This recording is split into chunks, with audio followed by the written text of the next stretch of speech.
Bwana, katika sehemu iliyopita, kama utakuwa unakumbuka vizuri, ni pale ambapo kulikuwa kuna mazungumzo kati ya kijana Abi pamoja na huyu bidada wa kuitwa Zawadi. Lakini kuna swali Zawadi aliulizwa, tukawa tunajiuliza Zawadi atajibu nini? Bwana, niko hapa mimi Uncle J kwa kushirikiana na bwana Ali Mbeto kuhakikisha ya kwamba ninakusimulia hii sehemu ya 4 tupate kujua nini hatima ya Heartbreak. Bwana, mpaka muda huu kwenye hii sehemu ya 4 tunaingia, tumeshaona namna gani kuna mpasuko wa moyo humu ndani. Tumeshaona vile ambavyo Heartbreak imetendeka ndani ya hii simulizi. Bwana, bado mpaka tumjue aliyembaka Zawadi ni nani. Bwana, karibu sana katika hii sehemu ya 4. Zawadi, naomba nikuulize swali. Ndio. Mfano leo hii aliyekuwa mpenzi wako Jimmy akabadili maamuzi yake ya kwamba yuko tayari kukuoa wewe, vipi, utakuwa uko tayari?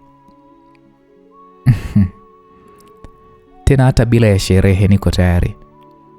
Sio siri, Jimmy nampenda. Najua nimemkosea kiasi kikubwa mno, na sijui ni lini nitapata nafasi ya kumwomba msamaha ili anisamehe msamaha kutoka moyoni mwake, ili moyo wangu uweze kutoka kwenye hiki kifungo. Zawadi, moyo una nafasi ngapi ya kupenda kwani? Ni moja tu, kama nilivyompenda Jimmy. Unaniambia kwamba Jimmy alikuwa ni mchumba kabla, yani Jimmy unaniambia kwamba Jimmy alikuwa na mchumba kabla ya kwako wewe, si ndio maana yake? Ndio.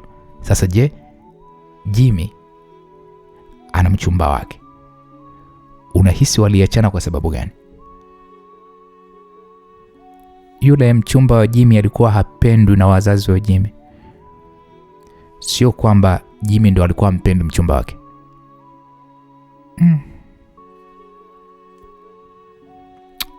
Sijui, sina uhakika kwenye hilo. Kama ulivyosema dada Zawadi, moyo una nafasi moja tu. Hivyo naamini nafasi yako kwa Jimmy ilikuwepo, kwa sababu kama moyo una nafasi moja ya kupenda, wewe uliingilia penzi la watu. Ulishamkuta Jimmy nafasi yake imetawaliwa na huyo mpenzi wake. Unahisi kwa wao ni rahisi kuachana kwa sababu yako? Naam. Wakati wanazungumza, mara akaingia muuguzi aliyesababisha anyamaze kimya, akawa anamtazama tu. Yule muuguzi akasema, weka akasamani, dakika zako 5 zimekwisha. Nusu saa sasa imeshapita. Samahani dadangu, asonje tena, maongezi hayana limiti. Sasa dada Zawadi, Mungu akijalia tutaonana kesho. Sawa kaka Abi, sijui itakuwaje. Kesho nitakuja muda kama huu. Sawa kaka Abi, nashukuru sana. Basi kuna kitu nimekiona kwako kaka Abi, ila Mungu akufikishe salama. Asante sana, lakini ubaki salama, sawa? Alafu thamini sana amani ya moyo wako na sio ya mtu mwingine. Kuna watu zaidi ya milioni 1. Hebu lifikirie hilo, sawa? Na pia usimpe mtu nafasi ambaye tayari ni adui yako aendelee kufurahia ubaya wake. Mimi hayo tu, kwa heri. Naam, msikilizaji, waliagana na kijana Abi alitoka chumbani kuelekea nje kwa ajili ya kutafuta usafiri kwa ajili ya kuweza kurudi Mabatini.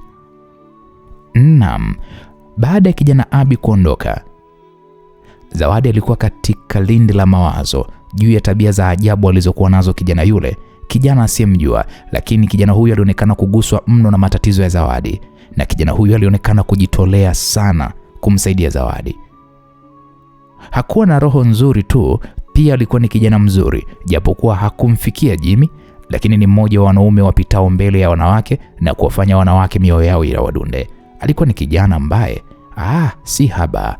Lakini kitu kingine ni mpango wake Zawadi ulikuwa umekwenda kinyume. Hata kama angejiua, ule ujumbe uliokuwa umetuma, maana ni kwamba ulikuwa haujaenda kwa mlengo ambaye ni Jimmy. Wazo lililomjia Zawadi ni kutafuta njia nyingine ya kuwasiliana na Jimmy, japo amesikia ya kwamba amerudiana na mchumba wake Mage mara baada ya kuonekana amemsaliti. Lakini la umuhimu kwake Zawadi ni kujua ukweli na kujua upendo wake kwake Jimmy uko vipi. Ulikuwa ni upendo wa kweli? Na ile Zawadi ni kweli alimtunzia, ila sasa wabaya wake ndo wamemhujumu. Muda huo Zawadi alikuwa anajiuliza, huyu kijana Abi alikuwa na maana gani kumuuliza ya kwamba kama moyo ulikuwa na sehemu moja, ni kweli ndani ya moyo wa Jimmy yeye alikuwa na hiyo nafasi? Hili swali Zawadi alikuwa anajiuliza kweli kweli, na ni kweli Zawadi amelikuta penzi la Jimmy na Mage. Kwa maana yeye alikuwa hapendwi. Lakini kwa kuwa kesho yake Zawadi alipanga ya kwamba endapo Abi atakuja kumwona, basi ndio utakuwa wakati wa kutaka kudadavuliwa maneno yale aliyokuwa amezungumza Abi. Naam, msikilizaji, upande wa pili tunapata kumuona Jimmy. Jimmy alikuwa ni mnyonge, na hii ni mara baada ya kutengana na kipenzi chake Mage. Mage ambaye alikwenda Marekani kwa mapumziko kwa ajili ya kujiandaa na ndoa. Wakati huo familia mbili zilikuwa zikijiandaa na matayarisho kabambe mno ya harusi. Kila siku ilikuwa ni lazima wawasiliane na kipenzi chake huyo Mage aliyopo Marekani, huku akimsisitiza awe makini asije akamsaliti kama alivyotaka kumsaliti kwa Zawadi. Alimhakikishia akimsaliti ajiandae kupokea mzoga wake uwanja wa ndege. Ile hali ilimfanya Jimmy awe mbali na wanawake, hata wale wapenzi wake wa kawaida ambao walikuwa nao kama kiburudisho kipindi kile. Alikuwa yuko makini mara baada ya kutishiwa kuwa ameachwa mpelelezi wa kuendelea kumfuatilia nyendo zake zote. Jimmy akaamua tulie na Mage. Naam, upande huu tunapata kumwona Zawadi. Baada ya kutoka hospitalini, Zawadi akiwa na afya njema, alijikuta ni mtu mwenye kimuhemuhe mara baada ya kuona muda aliyokuwa ameahidiwa na Abi unapita bila hata ya kuonekana. Zawadi alikuwa na shauku ya kutaka kujua mambo mengi ambayo alikuwa na imani yangeweza kumsaidia. Alionekana Zawadi ni kama mtu mwenye wasiwasi, kila mara alikuwa anatoka nje kuangalia kama Abi anakuja, lakini Abi hakuonekana, kitu ambacho kilimshtua sana Sheila. Sheila akamhoji Zawadi, "We Zawadi, vipi? Mbona uko hivyo? Mbona kama vile unakimuhemuhe?" Zawadi akasema, "Unajua Sheila, hata sijui nikueleze nini." "Kunieleza kuhusu nini?" "Hivi kweli Abi atakuja kweli?" "Sijui." "Kwani si ulisema atakuja?" "Hata mimi siamini kama atakuja." "Basi atakuja. Afu unajua Zawadi, sijui yule kaka yule ni mtu aina gani. Unajua mimi yule kaka na wasiwasi naye." "Wasiwasi wa nini tena?" "Unajua yule yaweza kuwa ni daktari wa matatizo ya kisaikolojia." Hapana. Hata mimi nilidhani hivyo mwanzo. Ila Sheila, kama nilivyokueleza, hapo ndo naona kama sio kweli. Mwanaume mzuri kama yule awe hana rafiki wa kike eti kwa sababu ya matatizo. Kwa hiyo Abi ndo amekwambia kwamba eti sijui na nini, mapenzi kwake hataki tena. Sheila, inawezekana sababu hata Diamond aliimba mapenzi basi, lakini leo hii si yuko na Zuchu, na tena na watoto kibao, sio kwa Zuchu tu. Akazaa mpaka huko Kenya kwa Tanasha Donna, akazaa sijui Nazari sijui nani, lakini enzi hizo aliimba mapenzi basi. Mwenzenu mimi sitaki. Kwa mtu kusema mapenzi basi haimaanishi kwamba hawezi tena kupenda. Ila haya mambo yapo Sheila, na usiombe mpasuko wa moyo, hii heartbreak ikakupata. Unaweza kujikuta unafanya maamuzi mabaya bila kutarajia. Sasa Sheila alinyamaza mara baada ya kutokea mtumishi wa ndani akawajulisha kwamba kuna mgeni nje. "Samani, ni huyo mgeni ni mwanaume mwanamke?" Zawadi aliuliza kwa shauku. Mgeni wenu ni mwanaume." "Unamjua?" "Nakumbuka nilimwona hospitali." Huenda ni Abi huyo," Zawadi alisema huku akielekea nje kumwona huyo mgeni. Alipofika nje kweli alimkuta Abi. Zawadi alijikuta na shusha pumzi kama mtu aliyetua mzigo mzito, na kisha akasema, "Afadhali." "Afadhali ya nini tena Zawadi?" Basi tu." "Abi, karibu." "Asante sana." Sheila, mambo vipi? Naona uko na mgonjwa." Niende wapi mimi? Kipenzi changu kipo hivi. Wanzani kuna raha gani? Abi, karibu ndani bana. Zawadi alimkaribisha ndani. Abi aliongozana na wenyeji wake mpaka ndani. Akapita naye kwenye bustani ambayo Zawadi alikuwa ameiandaa mapema mno kwa ajili ya mazungumzo yao. Baada ya kumletea pale kinywaji, Sheila aliwaacha Zawadi na Abi bustanini na yeye akarudi sebuleni kuangalia runinga. Baada ya kimya kifupi, Zawadi alivunja ukimya ule kwa kusema, kaka Abi zatoka jana. Namshukuru Mungu ni nzuri, na uzuri umeongezeka kwa kukukuta wewe upo kwenye hali hii. Nina imani wewe ni mzima wa afya njema. Naweza nikasema sawa, maneno yako ndio amenifanya niwe hivi. Una maana gani? Naweza nikamshukuru Mwenyezi Mungu kwa kuzuia maisha yangu, lakini bado kidonda ndani ya moyo wangu kinanisumbua. Kidonda bado ni kibichi, kila muda nakitonesha kwa kupata maumivu makali mno moyoni. Kaka Abi, naumia sana mwenzio kuhusiana ile tokeo. Nisikilize dadangu Zawadi, hilo mimi nalijua kwamba unaumia na ndio maana niko hapa. Alafu Abi, kuna kitu ulikiongea jana kuhusu nafasi ya mtu kwenye moyo wa mtu. Tatizo ni nini kuhusiana na hapo kwani? Bado na wasiwasi juu ya yote uliyozungumza jana. Yana ukweli gani? Nisikilize dadangu Zawadi. Nafikiri nilikuuliza chanzo cha wewe kuchukua uamuzi ule mzito na ukanielezea, si ndio? Ilionyesha ni kweli ulikuwa wewe ni msichana mwenye msimamo, lakini siku zote wanadamu hatukosi hila. Lazima wapo waliowachoma hilo penzi lenu na kutafuta hila ambazo walifanikiwa. Hapo Abi, ulinieleza kuhusiana na uamuzi ambao aliochukua mchumba wako kwa kurudiana na mpenzi wake wa zamani. Nina imani nilikuuliza ya kuwa je, ni muda gani toka tukio litokee. Ulinijibu ni wiki 2.5, au sio? Ndio. Nilikuuliza ilikuwaje mpenzi wako aachane na mpenzi wake. Uliniambia ni kwa ajili ya shinikizo la wazazi wake. Na ndio maana nikakuuliza moyo una nafasi ngapi za kupenda, au sio? Ndio. Nikakujibu nafasi 1. Yeah, kama ulivyompenda Jimmy. Na ukanihakikishia hata kama utampata mwanaume mwingine, hutompenda kama ulivyompenda Jimmy. Uongo kweli? Yeah, nilisema hivyo. Unajua wasiwasi wangu ni kuhusiana na Jimmy. Je, na yeye alikuwa na nafasi ngapi katika moyo wake? Hata yeye alikuwa na nafasi 1. Alikupenda wewe au Mage? Yaani kwenye moyo wa Jimmy unahisi alimpenda nani?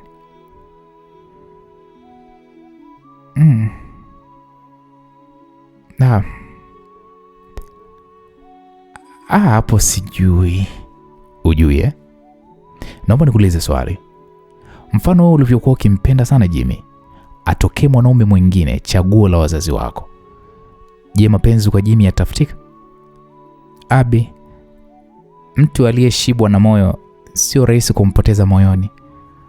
Basi siwezi kutoa majibu kuhusiana na uamuzi wa Jimmy kurudiana na mpenzi wake. Hapana Abi. Wewe ndiye ninayekutegemea. Naomba tu yaweke mambo wazi ili nipate kukuelewa. Samahani Zawadi. Mimi huwa naongea kama Bwana Yesu kwa vitendo.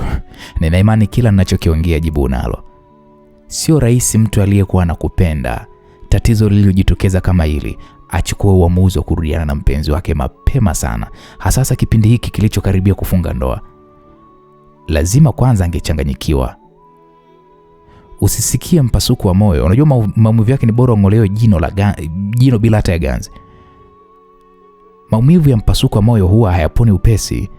Yaani nikwambie tu kitu kimoja. Sawa, dadangu Zawadi. Kama kweli Jimmy alikupenda wewe kwa dhati na umemtenda lile tukio, ingekuwa ni ngumu kwa yeye kuanzisha mahusiano mengine. Lakini ona, umemtenda chap kwa haraka, hata wiki haijaisha yuko kwa mpenzi wake, yuko na mwanamke mwingine. Kwa hiyo unataka kuniambia nini? Hapa lazima uelewe, mapenzi ya Jimmy kwa mpenzi wake wa zamani yalikuwa bado yanafanya kazi. Alikuwa ni kama mpanda farasi wawili, lakini kwa vile wewe ambaye nina imani alikupenda kwa shinikizo la wazazi wake, ulipopata matatizo ndo akatumia hiyo, sasa ndo kama kaburi la kukufukia mazima. Nina imani lengo la moyo wake huyo Jimmy lilitimia, la kuhakikisha anampata yule aliyechaguo la moyo wake na sio wewe chaguo la wazazi wake.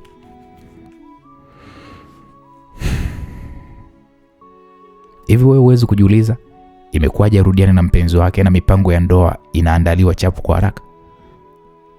Asikwambie mtu, kuvunjika kwa penzi bila kutegemea ni msiba mzito mno unaochukua muda mrefu sana moyo kutulia. Uamuzi wa Jimmy unanipa mashaka. Chunguza tu, ipo siku utapata jibu. Sasa kaka Abi, unanisaidia vipi kwenye hili? Najua bado una majeraha mawili moyoni mwako. Moja, kubakwa, lakini 2, kupeperuka kwa ndoto yako ya kuolewa ukiwa bado na usichana wako. Lakini hii isikukatisha tamaa. Jione kama ni mtu aliyetokewa tu na ajali ambayo hiyo ajali haiepukiki. Kama ulivyonieleza, wapo wanaobakwa na wanaume, tena mbele ya kadamnasi ya watu, na bado watu hao husimama kidete. Silaha kubwa ya watu hao unajua ni nini? Ni kusukuma kete. Wala tusionekane kuyumba. Jifariji siku zote ya kwamba majaribu ni sehemu ya maisha ya mwanadamu. Si wewe tu, hata mimi amenikuta, lakini leo ninafurahia maisha afu nasahau yote.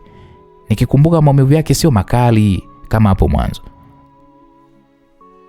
Nikwambie kitu dada Zawadi, ukimya wako ni silaha mbaya sana itakayowaumiza wabaya wako kwa kuona hawajafanikiwa.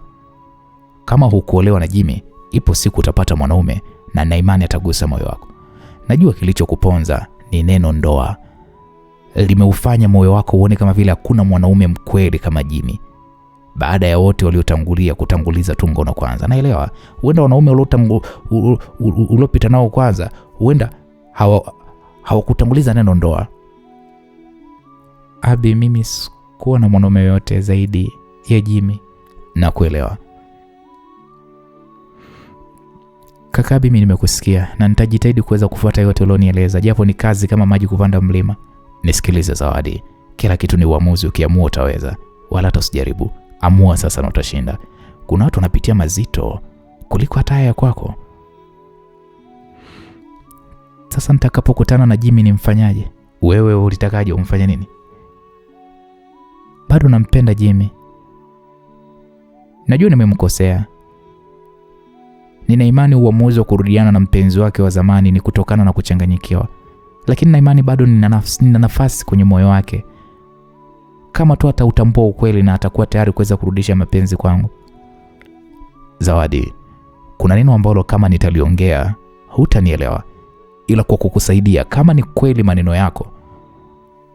Mimi sio mtume, ila bado na nafasi, japo mtazamo wangu ni kama vile ngamia kupita kwenye tundu la sindano, lakini yote inawezekana. Sasa unaniambiaje? Na imani maneno yako yatanifanya nijiamini. Nisikilize Zawadi, sina neno jipya, ila umuhimu kwa sasa ni vigumu sana kukutana na wewe uso kwa uso, hasa kipindi hiki cha matayarisho ya harusi. Ni ngumu sana kukutana na yule jamaa.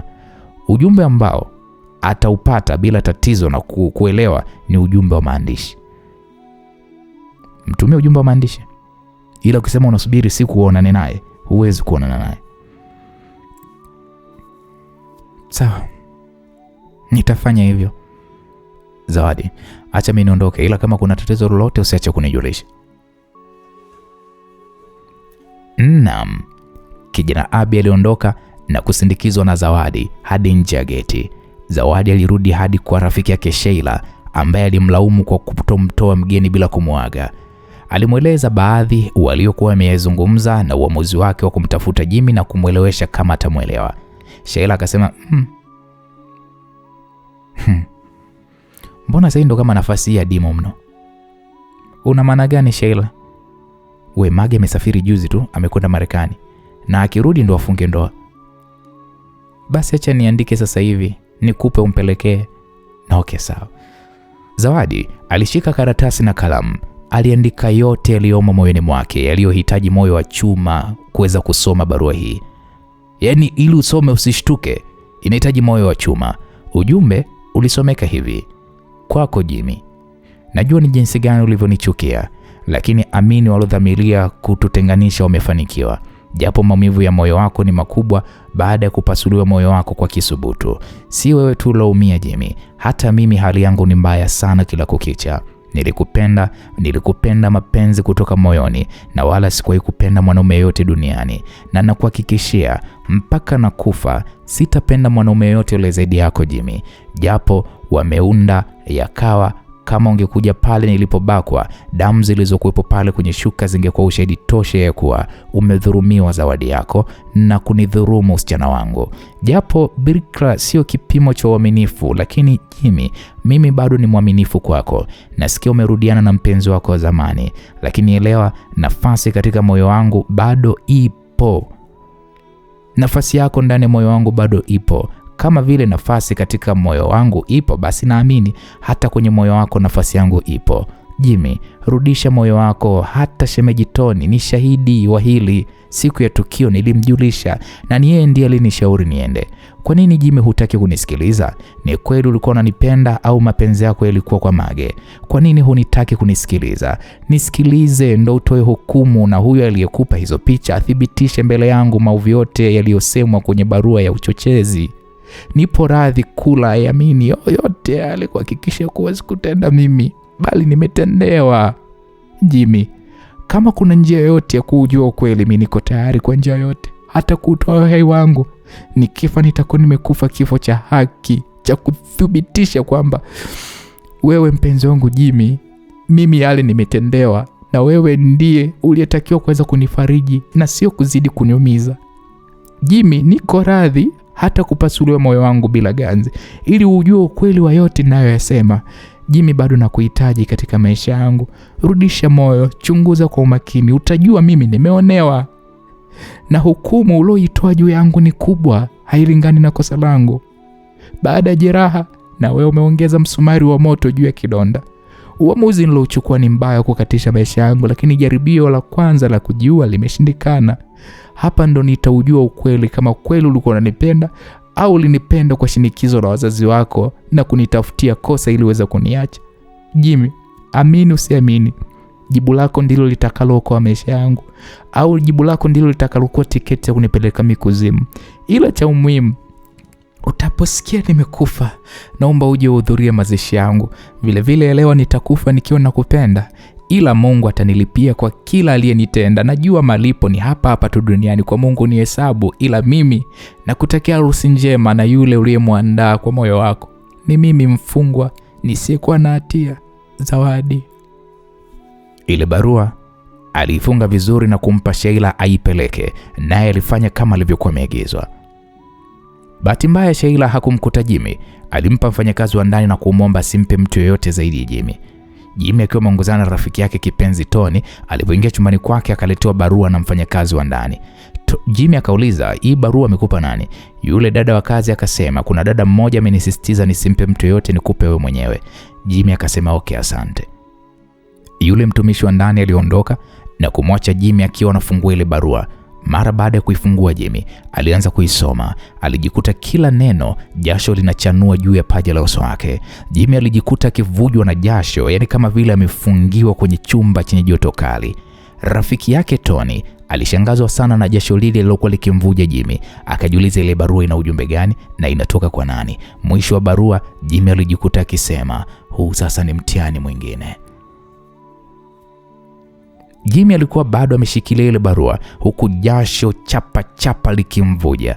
Kauli ile ilimfanya rafiki yake Tony aache kwanza kusoma lile gazeti. Ikabidi amuulize rafiki yake, wewe besti, vipi tena?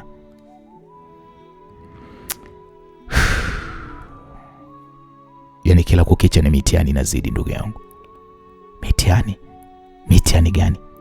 Mitihani gani tena? Kwanza hiyo barua inatoka kwa nani? Inatoka kwa Zawadi. Zawadi? Zawadi anasemaje? Jimmy alimpa ile barua Tony. Tony akaipokea, alianza kusoma. Mwisho wa barua, Tony alishusha pumzi nzito akasema, kweli huu ni mtihani. Umeona? Sasa Jimmy, tunafanyaje? Nisikilize Tony. Hapa ndipo napochanganyikiwa. Mage nampenda, na maisha ya Zawadi pia yana thamani na yathamini. Hapo ndipo ninapoona mtihani mzito mbele yangu. Nisikilize best yangu, lazima utumie busara, bila hivyo mambo yanaweza kuwa mabaya kaka. Ni kweli kabisa, maana jana niliota ndoto, na kweli leo hiyo ndoto imejitokeza. We, ndoto gani umeota? Ndoto gani umeota kaka? Jana nimeota Zawadi amejinyonga chumbani kwangu na kuacha ujumbe ya kuwa chanzo cha kifo chake ni mimi. Na kwa hiyo ndoto mimi nikaja kuchukuliwa na mapolisi. Wakati napelekwa kituoni ndipo niliposhtuka kutoka kwenye hiyo ndoto. Niliogopa kukuhadithia Tony, lakini ajabu ile ndoto imekuwa ni kweli na sijui nini hatima yake. Jimmy, unajua ndoto nyingi huwa zina ukweli. Kama mwanzo alitaka kujua lakini ikashindikana. Je, itashindwa sasa?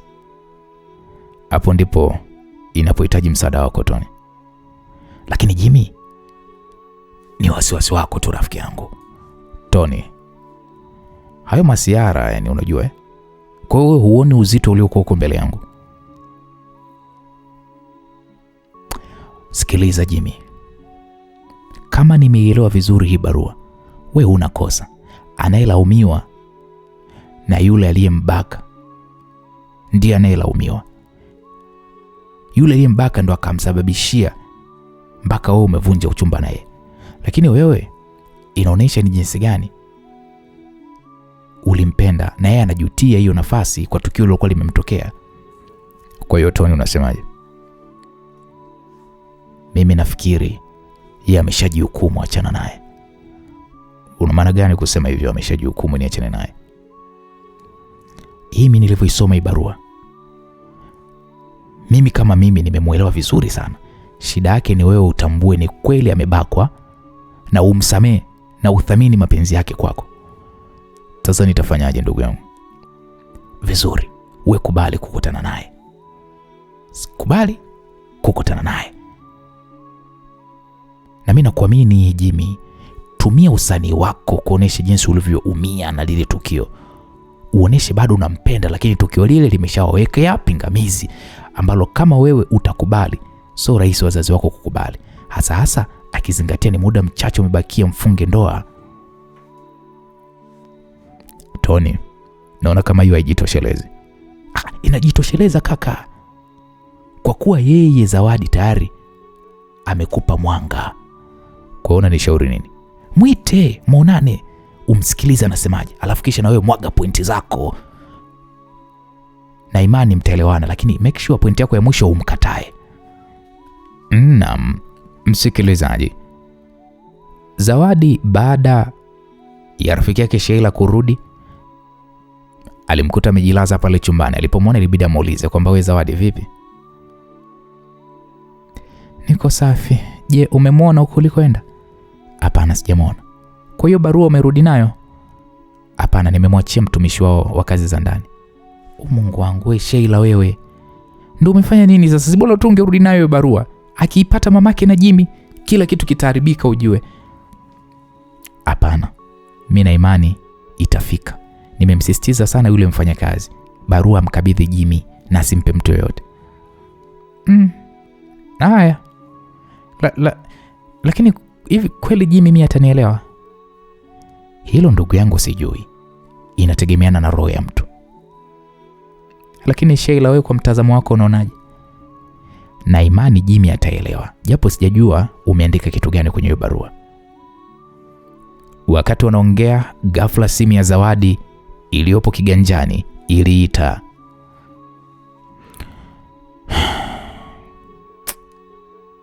Hello? Nani mwenzangu? Jimmy hapa naongea. Unasema? Nani? Jimmy ama Malcolm? Oh Jesus. Samahani Jimmy. Nisamee, sikujua kama ni wewe. Nisamee sana Hakumalizia kwa kuwa hakuwa mpenzi wake tena. Ni kawaida tu Zawadi. Hapana Jimmy. Najua inawezekana nimekuudhi. Sikukusikia vizuri. Nipo chini ya miguu yako. Najua utajua nimekufanya makusudi. Nisamehe kwa kukuuliza wewe ni nani. Wasiwasi wako tu, mimi sioni hata kosa lako. Sasa sikiliza, ni hivi, ujumbe wako nimeupata. Sasa ni hivi. Wewe ulipenda tukutane lini, alafu tukutane wapi? Popote mpenzi wangu. Hey, sorry Jimmy. Utanisamehe, ulimi bado haujapoteza ile ladha tamu ya neno mpenzi. Kila nitamkapo jina lako utanisamehe kwa hilo. Yaani okay, pole.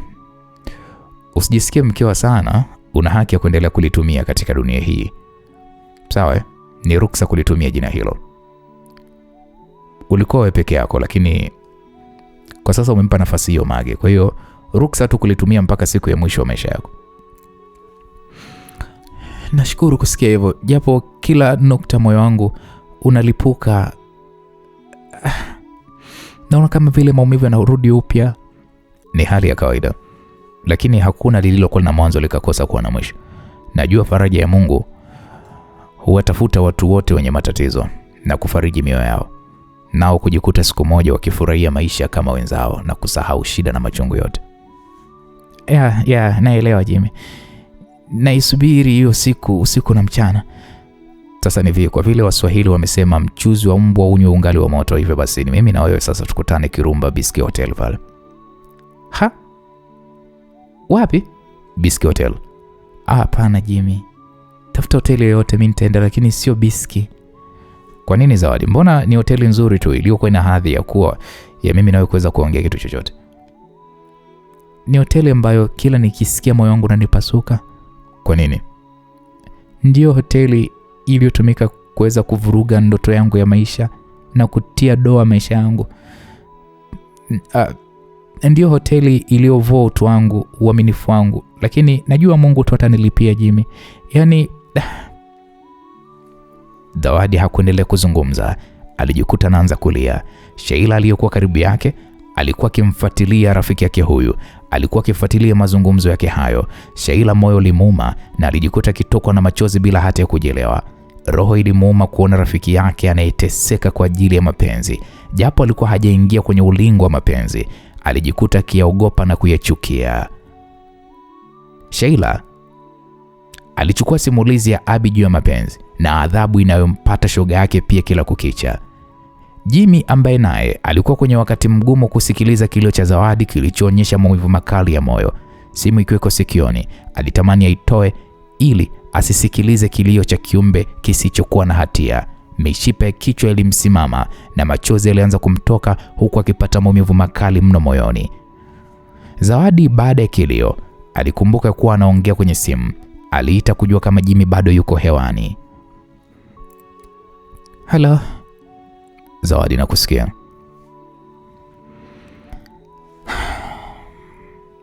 Samahani Jimmy. Najua nakukwaza kila dakika. Sio mimi Jimmy, ni moyo. Kila nikijitahidi nashindwa. Mbona wameniweza? Kwa nini hawakuniua? Wangeniua tu kabisa kuliko kutesa moyo soko na hatia. Nimewakosea nini? Mapenzi yangu kwako yaliwapunguzia nini katika maisha yao? Jimmy, Mungu yupo. Najua tu malipo ni kwenye hii dunia.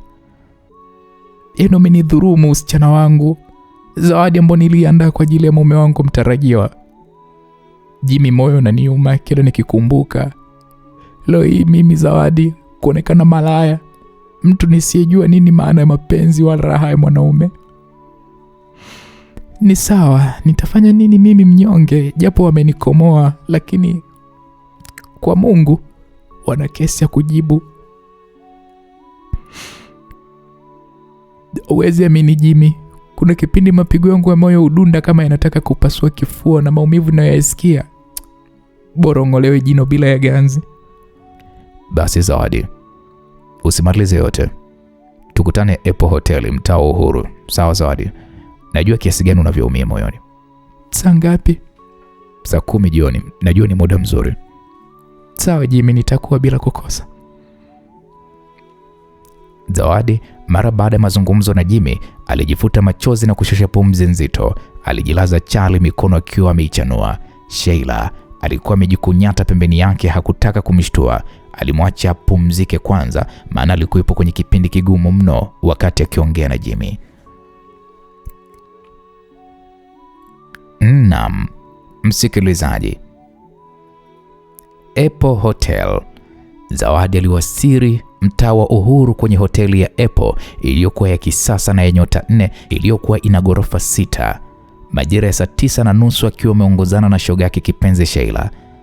Hakuteremka kwenye gari mpaka alipoona gari alilokuwa Jimmy akiwa ameongozana na rafiki yake Tony. Aliwaacha watangulie ndani na ndipo yeye afuate. Aliwaacha Jimmy atangulie ndani na kusubiri mpaka kama dakika 5 kupita, ndipo alipoongozana na Sheila kuingia hotelini hapo. Zawadi alipofika mapokezini aliuliza kwa mhudumu wa mapokezini. Mhudumu wa mapokezini alikuwa ni msichana wa umri wa miaka 19 mwenye asili ya uchotara. Zawadi akasema, "Samahani dadangu, sijui kina kaka walioingia muda mfupi hapa uliopita wameona chumba gani?" "Ah, samahani dada, wewe ndo Zawadi?" Ndo mimi. "Nenda chumba namba 109. Dadangu hata sijui kipo upande gani." "Ghorofa ya kwanza mwisho." "Asante." Zawadi na Sheila waliongozana hadi ghorofa ya pili na kutafuta chumba ambacho hawakupata shida kukipata. Walipokifikia, walibisha hodi na sauti kutoka ndani ili waruhusu waingie, kwa kuwa mlango ulikuwa umesindikwa tu, yani umerudishwa tu, haukuwa umefungwa. Zawadi alizungusha kitasa na akaingia ndani ya hiko chumba. Aliwakuta Jimmy na Tony wakiwa wamekaa kwenye kochi. Walipowaona tu waliwakaribisha kwamba karibuni. Sheila pamoja na Zawadi wakaitikia asante. Walijibu kwa pamoja, waliwapisha pale kwenye kochi na wao wakakaa kitandani. Baada ya kuingia, kila mmoja alikuwa kimya akimtegemea mwenzie ndo aanzishe mazungumzo. Baada ya ukimya wa dakika 2, Jimmy ilibidi avunje ule ukimya kwa kusema, "Karibuni sana, sijui mnatumia kinywaji gani?" "Labda mwenzangu, lakini mimi hakuna kitu kinachoweza kupita kooni zaidi ya maneno yako Jimmy," alijibu Zawadi. Jimmy alijikuta anahitaji ujasiri mkubwa mno kukabiliana na msichana mwelevu kama Zawadi kwa kuongea hoja zenye nguvu na si nguvu zenye hoja. Kila alipomwangalia Zawadi, imani ilikuwa inamuingia kijana Jimmy. Hakuwa Zawadi yule aliyemzoea mwenye sura iliyotawaliwa na tabasamu kama ua lililo tayari kuchamvushwa na nyuki, lakini alikuwa Zawadi ambaye amechoka. Uso wake ulionyesha kukata tamaa. Kwa hali aliyokuwa nayo Zawadi, lazima tu upate historia yake ya nyuma. Hivi unaweza ukasema labda ana ugonjwa wa kifua kikuu ama ana madeni ya kausha damu. Zawadi alikuwa amekonda. Zawadi alikuwa amepoteza haiba aliyokuwa ameonekana nayo kama mtu. Mwanzoni Zawadi alikuwa ni mtu kweli, waliokuwamo naye yumo, lakini ukimtazama sasa hivi ni kama mtu aliyetoka kwenye ugonjwa, tena ugonjwa uliomtesa kwa muda mrefu. Msikilizaji, mapenzi yanakondesha. Imagine ndugu yetu Kiredio vile alivyo hana mwili, na pale unaambiwa vika mpige tukio. Subiri sasa kwenye kukonda, na atakonda ndugu yangu kama chupa cha Azam Energy. Basi bwana, kijana huyu alijikuta akimwonea huruma sana Zawadi. Alimwangalia. Zawadi alikuwa anatilia huruma. Anayemfahamu Zawadi, ukimwona sasa hivi jinsi alivyo kwa muda ule, machozi lazima tu yangekutoka. Kweli mapenzi ni hatari. Ni sawasawa na sumu inayomuua mtu taratibu. Wengine hufa ghafla kama vile maamuzi aliyotaka kuyachukua Zawadi. Ndugu yangu, bora wewe ambao unanisikiliza muda huu, mpaka muda huu ndugu yangu, macho kengena, masikio ngwalu, unasikiliza simulizi. Ni afadhali kuliko kajifanya uingilie kwenye mapenzi ndugu yangu, utapigwa matukio wewe mpaka moyo kukome. Jimmy alijua maongezi yale yatapendeza wakiwa wawili tu. Alimwomba Tony na Sheila watoke mule chumbani ili abaki na Zawadi. Nao walifanya kama walivyokuwa wameagizwa. Walikwenda upande wa baa kupata vinywaji wakiwasubiri wenzao waliopo chumbani. Wakiwa wamebakia wawili, wakati huo Zawadi alikuwa amejinamia chini, machozi yakimtoka kama maji ambayo yalidondoka na kulowesha gauni alilokuwa amelivaa. Mapigo yake ya moyo Zawadi yalikuwa ni makubwa, yaliyomfanya aanze kuhema kwa shida, kitu ambacho alikigundua Jimmy na akamfanya awe katika kipindi kigumu mno. Zawadi alikuwa akitilia huruma. Alikuwa ni kama mtu aliyefiwa na wazazi wake wote wawili kwa mpigo. Jimmy alimsogelea Zawadi, alipitisha mkono wake mgongoni na kukutana na mapigo makali ya moyo yaliyomtisha Jimmy mpaka aliogopa kuongea lolote ambalo linaweza kumsimamishia mapigo ya moyo bidada huyu na anaweza akafa. Haraka Jimmy alitoka nje kumfuata Sheila na Tony ambao walimshangaa kumwona akija huku macho yanamtoka pima. Tony ilibidi amuulize Jimmy, vipi, mbona hivyo? Jimmy akasema hali ya Zawadi sio nzuri. Mungu wangu, umemfanya nini tena Jimmy? Umemfanya nini Zawadi? Sheila aliuliza kwa jazba. Sheila, yani hata kuongea naye sijaanza kuongea naye. Wakati huo walikuwa wapo kwenye mwendo wa kasi kweli kweli kumwahi Zawadi, wajue Zawadi amekumbwa na nini. Kwani tatizo nini kaka? Tony aliuliza. Presha yake inaonekana iko juu sana. Wakati huo walikuwa wakifungua mlango wa chumba, wakamkuta Zawadi ameanguka juu ya zuria akiwa amepoteza fahamu. Oya Tony, nilikueleza ndugu yangu, ona sasa mtoto wa watu sijui nitanyongwa mimi au nitafia gerezani ndugu yangu, Jimmy alisema kwa sauti ya hofu. Nani kakwambia wewe amekufa bwana? Hebu acha uoga Jimmy. Jimmy, umemfanya nini rafiki yangu Zawadi? Sheila, ninayosema ndio ukweli, mimi sijamfanya lolote rafiki yako. Haiwezekani, akifa nitakuwa shahidi wake. Sheila alianza kulia, kitu kilichomfanya Tony amkalipie kwa sauti ya ukali mno. Akaambia, wewe msichana wewe, tuondolee uchuro wako hapa. Wewe vipi wewe? Unalia kwani huyu amekufa huyo? Sasa Tony, tunafanya nini? Hakuna njia nyingine zaidi, inabidi tumkimbize hospitalini. Sheila, kuna hospitali iliyokuwa karibu hapa? Salamani pale. Walimchukua Zawadi juu, walimkimbiza hospitali ya Salaman iliyopo barabara ya Misheni. Zawadi alipokelewa na kupewa pale huduma ya haraka ambayo ilimrudisha fahamu. Msikilizaji, sikumbuki hii ni mara ya ngapi Zawadi anazimia kwenye hii simulizi. Alipata matibabu mengine kabisa na kisha akapatiwa kitanda kwa mapumziko pale hospitalini. Nje ya hospitali, Jimmy na Tony walikuwa hapo kwenye majadiliano mazito juu ya tukio lililokuwa limemtokea Zawadi. Wa Jimmy, inavyoonyesha ni kweli kabisa Zawadi aliyoyaongea. Ni mengi. Yapi kati hayo?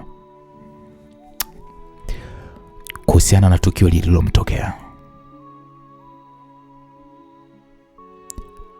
Unajua Zawadi angekuwa ndo tabia yake, asingekuwa kwenye hii hali. Ni kweli tukio lililomkuta limemwathiri kiasi kikubwa mno. Kama ni kosa basi nitakuwa nalo mimi. Mimi ndiye niliyemueleza kwamba aende. Lakini sijui kama ni janja yake au ni vipi, lakini nina uhakika kuna mtego alitegewa ambao hakuujua. Lakini Jimmy, unajua watu hao watakuwa wanawajua nyinyi vizuri sana. Iwaje wewe ondoke na kisha watumie mwanya wa wewe kutokuwa hewani? Inavyoonyesha ni mpango wa muda mrefu sana ambao ulimnasa bila yeye mwenyewe kujijua. Sasa mimi ningejuaje? Mbona kama vile unataka kumtetea Zawadi? Ulitakiwa kuchunguza kabla ya kutoa maamuzi yako kaka. Unajua Tony, hata kama ni kweli hakutenda kwa dhamira yake, kwa nini alificha kwa muda wote huo? Kama angesema mapema, mimi ningejua nimsaidie vipi, na pia ni msake huyo mbaya wangu aliyefanya hivyo. Nisikilize Jimmy, mimi naweza nisimlaumu Zawadi. Huenda uoga wa tukio lililomkuta ambalo hakutegemea, hasa katika kipindi kama kile cha maandalizi ya ndoa. Jimmy, amini usiamini, Zawadi anakupenda. Hata kama utakwenda kumoa Mage, lakini amini usiamini utakuwa umepoteza kitu cha muhimu sana maishani mwako kaka. Kwa maana hiyo wewe Tony, sikuelewi. Kwa hiyo unanishauri ni muoe Zawadi? Hapana, sina maana hiyo. Bali hili ni fundisho, kutoa hukumu bila kumsikiliza mwenzio. Imekwisha kutokea sasa. Lakini pamoja na hayo, sikuwa nimepoteza kitu baada ya tukio lile. Spare tire Mage yupo, sikuwa na muda wa kupoteza, nikaendelea na safari. Mimi hata sijaumia sana. Kaka, inataka moyo. Kaka, wewe una moyo wa chuma. Tony, unawaona wale kule wale? Jimmy alimuonesha Tony watu waliokuwa wakija mbele yao. Watu hao walikuwa nakuja wangu. Wale si wazazi wake na Zawadi wale? Ndio. Sasa noma, lazima kutakuwa kuna marumbano. Nasikia mama yake aliapa kama mwanae angekufa cha moto mimi ningekiona. Sikiliza Jimmy, hivyo ni vitisho tu, hakuna lolote. Basi tuondoke mwanangu, asije akatukuta hapa.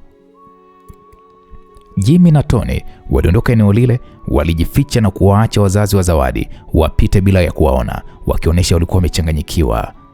Walimsikia mama yake Zawadi akisema, huyu mtoto huyu mwaka mimi ataniua kwa pressure. Kama sokunipa uchizi kabisa.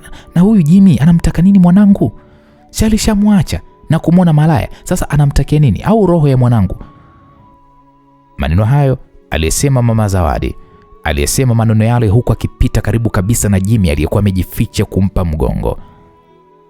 Mzee Ndomba na mama Zawadi waliingia hospitalini wakiwa wamechanganyikiwa. Walielekezwa chumba alichokuwa amelazwa mtoto wao. Walikwenda moja kwa moja mpaka wodi aliyokuwa amelazwa Zawadi. Walimkuta akinywa juisi huku akiwa ametundikiwa drip kwa ajili ya kuteremsha pressure. Vipi mama, unaendeleaje? Sijambo baba. Hujambo wakati unatundikiwa hayo madripo? Mama, ni pressure tu. Ila mimi sijambo, hii drip wala tiskutishe, ni kupunguza tu pressure tu, lakini kesho nitatoka. Hivyo mwanangu, ni maisha gani haya mwanangu? Hazipiti siku 2 lazima ulazwe hospitalini. Mwisho siku utakuja ulale moja kwa moja. Sasa mamako uniwe kwa pressure. Lakini mama Zawadi aliongea huku machozi yakimtoka. Mama Zawadi, uchuro gani huo wa kumwambia mtoto? Kakwambia yeye ni hajambo, pressure tu ni hali ya kawaida. Huenda so pressure. Na asikia alikuwa na Jimmy. Jimmy? Inawezekana kampiga tena. Sijui ananitakia nini. Leo mimi sitakubali. Nikitoka hapa lazima nimripoti polisi yule kijana. Mama, naona nataka kuchanganya mambo. Kwa nini? Mwisho yule Jimmy atakuja atakuua wewe. Wazazi wangu, Jimmy hana kosa lolote kwangu wala hana kosa lolote kwenu, bali sisi ndio wenye makosa, hasa mimi mtoto wenu. Hamjui tu nilimkosea nini Jimmy. Sasa ndo achukue uamuzi wa kukupiga kisa tu umemkosea? Mama, Jimmy hajanipiga. Nini sasa kilichokuleta hapo hospitalini? Wazazi wangu, nilitafuta siku ya leo kama nyota ya jaha kwa kuwa nilijua nimemkosea Jimmy na kumvurugia mipango yake ya maisha. Najua jinsi nilivyoutikisa moyo wake ambao nina wasiwasi ningeweza hata kumpotezea maisha yake kwa tukio la ghafla. Mtu aliyebakiza wiki 2 tu na nusu apate mke tena, najua kabisa alikuwa na shauku kuu ya kuupata usichana wangu kama zawadi ya ndoa yetu. Moyoni mwangu nilitafuta hii siku adimu kama ya maji jangwani ya kumwomba msamaha na kumuelewesha ukweli wa mambo. Naweka wazi uamuzi wangu wa moyo ya kuwa nilikuwa tayari kufa baada ya kupata nafasi ya kumweleza ukweli wa tukio lilokuwa limenikuta. Kama angenielewa ningesitisha zoezi la kujua, lakini kama angeendelea na msimamo wake wa kuniona mimi nilimfanyia makusudi, ningetimiza lengo langu. Lengo gani mwanangu? Kama lililofeli, lakini ambalo ningelirudia na nisingefanya kosa. Hivyo mawazo gani tena hayo wewe mtoto? Sasa nini kilichokupelekea ukapanda na pressure? Mama, kwanza baada ya Jimmy kukubali kuongea na mimi, nilikuwa naona muujiza, na nilipofika mbele yake nilijikuta tuna kosa la kusema. Japo mwanzo nilikuwa na ujasiri wa ajabu wa kukabiliana naye, lakini ajabu nilipofika mbele yake ule ujasiri ulipotea. Nilijikuta nakumbuka mengi siku ile, kama kusinge kuwepo na hujuma ningekuwa mke wake, lakini leo nilikuwa kama mtuhumiwa mwenye kesi isiyohitaji huruma. Kufikia hapo machozi yalinitoka mama kama maji, na maumivu ya moyo yalikuwa makali mno na mapigo yake yalikuwa ni makubwa. Nilijiona kama kifua kinataka kupasuka. Nilianza kusikia harufu ya damu na kupoteza uwezo wa kuona mbele. Kuanzia hapo kilichoendelea sikukijua. Nilikuja kushtuka tunajikuta niko hapa hospitalini mama. Pole sana. Bado sijapona mpaka niongee na Jimmy. Sasa wewe mwanangu, huyo Jimmy si ulisema amerudiana na mchumba wake wa zamani? Hata kama ukiongea naye itasaidia nini? Siri ipo moyoni mwangu, hakuna anayejua. Hai, sawa. Mama Zawadi na mumewe walionana pale na daktari aliyewatoa hofu ya kuwa ni pressure tu ndio iliyokuwa iko juu, lakini mgonjwa alikuwa akiendelea vizuri na kesho yake ingetoka. Baada ya kukaa kwa muda, walirudi nyumbani na kumwacha Sheila na Zawadi. Naam, msikilizaji, baada ya wazazi wa Zawadi kuondoka na kumwacha rafiki yake Sheila, Jimmy aliyekuwa nje aliwaona wakitoka. Hawakutaka kuwashtua, waliwaacha tena wapite. Walipoingia kwenye gari na kuondoka, ndipo Jimmy na Tony waliingia wodini kumwangalia Zawadi anaendeleaje, ili nao waondoke kwenda kwenye shughuli zao nyingine. Walipoingia ndani ya wodi, walimkuta Zawadi akiwa hajambo, hali iliyotilia matumaini kwa sababu alikuwa anaongea na Sheila. Jimmy akasema, vipi mgonjwa, unaendeleaje? Sasa hivi si jambo kiasi. Mungu bado anayathamini maisha yako. Hata mimi na uthamini uwezo wake. Okay, vizuri kwa kulijua hilo. Nini kilichokupelekea wewe ukao kwenye ile hali? Kuna kitu ambacho mimi nimekufanyia kukupelekea mpaka ukao kwenye ile hali? Jimmy, huna kosa lolote kwangu. Hata kama leo nitakufa, mimi ndiye mwenye kosa kwako. Zawadi, sijui niseme nini, lakini utanielewa tu. Japo nilikuona unakosa, lakini nimegundua kwamba nimetenda kosa kubwa mno. Kosa gani hilo Jimmy? Kutoa maamuzi ya haraka bila kufanya uchunguzi. Zawadi, kwa kweli mimi nilichanganyikiwa. Nilitakiwa kufanya uchunguzi kabla ya kutoa hukumu. Siwezi kukulaumu kwa hilo Jimmy. Siku zote wabaya hutengeneza kitu ambacho huwa na uhakika kitatimiza azima yao. Nina imani mpango huu ni wa muda mrefu. Napenda kusema wamefanikiwa. Lakini kilio changu Jimmy, kilio changu kama cha haki, watalipa kila tone la chozi langu na maumivu makali ya moyo wangu, na wakwako pia. Sasa ni nini kilichokupelekea kuwa katika ile hali? Siwezi kuelezea ile hali iliyonikuta, ila ni majuto tu na kilio cha moyo wangu. Ni wewe peke yako Jimmy wa kuyatuliza maumivu yangu, sina mtu mwingine zaidi yako. Nitajitahidi, sina jinsi. Najua Jimmy, najua wajue kwamba nimekupa mtihani mzito. Sihitaji kitu chochote kitakachoweza kugharimu chochote zaidi ya ukweli kutoka moyoni mwako, kuyasadiki yote niliyoyasema ya kuwa ni kweli kwa moyo wako mweupe kabisa. Nisikilize Zawadi, nitajitahidi, kwa msaada wa Muumba nitatekeleza. Jimmy, usisadiki kwa kuufurahisha tu moyo wangu, lakini moyoni una siri yako. Ni bora uniambie ukweli kuliko uongo uliovalisha koti la ukweli. Kama utanidanganya, japo mimi ni mwenye kosa ambalo mbele ya Mungu sina kosa Jimmy, sitakusamehe. Nimeumia sana na bado nitaendelea kuumia. Nina imani kaburi ndo njia pekee ya kutuliza maumivu yangu. Zawadi, na kuahidi nitahakikisha narudisha furaha yako moyoni mwako. Jimmy, umeshaianza. Naona unanidanganya. Kabla hujasadiki, niliotaka uyaweke wazi yaliyo moyoni mwako, ambayo ni mzigo unaoumiza moyo wangu kila kukicha. Zawadi, kwa nini unasema hayo maneno? Uwezi kurudisha furaha yangu ya zamani. Hapo tunadanganyana Jimmy. Furaha umeshampa mtu mwingine. Ukisema hivyo utakuwa unanidanganya.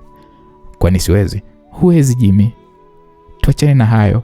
Ila umuhimu nikipata tu nafuu tutaongea kwa nafasi. Okay, sawa Zawadi, sisi wacha tuondoke. Sijui nini cha umuhimu kwa wakati huu. Hakuna. Nendeni tu salama. Ila naomba mumfikishie salamu zangu mama mkwe. Yaani mama yako, mwambie nampenda sana. Ile ipo siku atatamani anilambe miguu pale atakapojua ukweli. Sio wote waliosulubiwa wana makosa. Hata Masihi Yesu alisulubiwa bila kosa, sembuse sisi wanadamu. Hususan mimi nisiyekuwa na utukufu wote kwa Mungu. Naomba salamu zangu tu umfikishie. Okay, sawa Zawadi, nitazifikisha, wala usijali. Jimmy na Tony waliagana na kuondoka na kuahidi ya kuwa atarudi kesho na kumwacha Zawadi na Sheila. Jimmy akiwa njiani kurudi nyumbani, aliulizwa swali na rafiki yake ya kwamba, wewe Jimmy, kwa nini unapenda kujifunga ndugu yangu? Yaani kivipi Tony? Hivyo ulikubali, yani ulikubali ili iweje? Nilifanya vile ili kutuliza moyo wake. Unajua wanaume bila uongo huwezi kurekebisha kitu. Siku zote wanawake huamini uongo kuliko ukweli. Lakini kaka, lazima uangalie unachokiongea. Afu unaongea na mtu aina gani? Unajua Jimmy, uongo wako wa kitoto usizungumze kwa msichana mwelevu kama Zawadi kaka. Unaharibu, ndo unazidi kuharibu. Pale nilikuwa nimejichanganya tu mwenyewe. Kumbuka uongo wako ungezaa maafa makubwa sana. Usifikirie tu siku zote kwamba atakuwa yeye tu wa kuchezewa. Watu wenye maamuzi ya kutoa uhai wao hawana tofauti na wale wanaojitoa muhanga. Ogopa watu kama hao ndugu yangu. Safari hii huenda asiondoke peke yake, akaondoka na wewe kaka. Kuwa makini. Yule msichana anapenda ukweli. Hata kama unauma, yeye anataka tuambie ukweli. Kaka, maumivu ya ukweli huisha haraka kuliko ya uongo yana kisasi kaka. Tony, tuache nayo. Vipi Mage anasemaje? Wewe acha tu. Kila siku kwanza Mage amekuwa ni mtu wa lawama. Akipiga simu, ukichelewa kupokea, anaanza kusema sijui utakuwa uko na wanawake na vitu kama hivyo. Muda mwingine ananipigia mpaka mimi. Na muda mwingine mpaka analia ndugu yangu. Ndugu yangu, mbona mimi nina kazi sana? Kila siku kazi, kubembeleza. Kwa hata nisipopatikana kwa muda mfupi na kupigia wewe tena kuanza tena kulia kuhusu mimi. Wanawake bwana. Afu unajua Tony, kibaya hata usiku wa manane kuna muda mwingine Mage mimi anataka kunipigia. Asa muda mwingine mimi nimelala. Nikichelewa kupokea simu yake, kosa, adhabu ndugu yangu. Sasa ndo mapenzi hayo.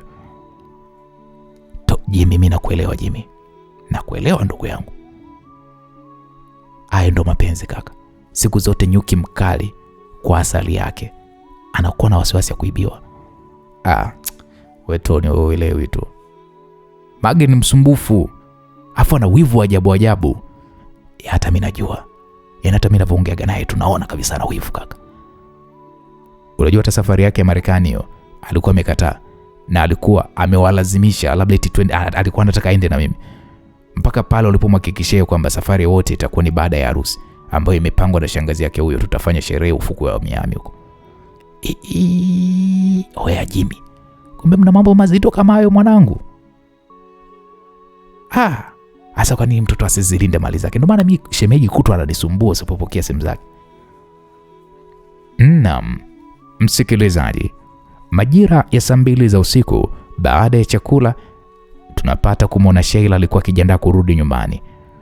Walisikia mlango kigongwa, walimkaribisha apite ndani. Mlango ulifunguliwa na aliingia mwanaume, hakuwa mwingine bali alikuwa ni Abi. Zawadi alipomwona Abi akasema, "Hii kaka Abi, karibu." "Asante, pole na matatizo." "Asante kaka Abi." "Unaendeleaje dada Zawadi?" Kiasi chake si jambo." "Nini tena tatizo?"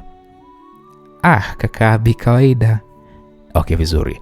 Japo hamkupenda nijue, lakini mapenzi kwa wanadamu wenzangu hamtaweza kuyafuta." "Kaka Abi, tunakuomba tu tusamee kwa hilo. Kwa kweli sijui niseme nini, lakini nakiri tumefanya kosa na tunaomba tusamee sana."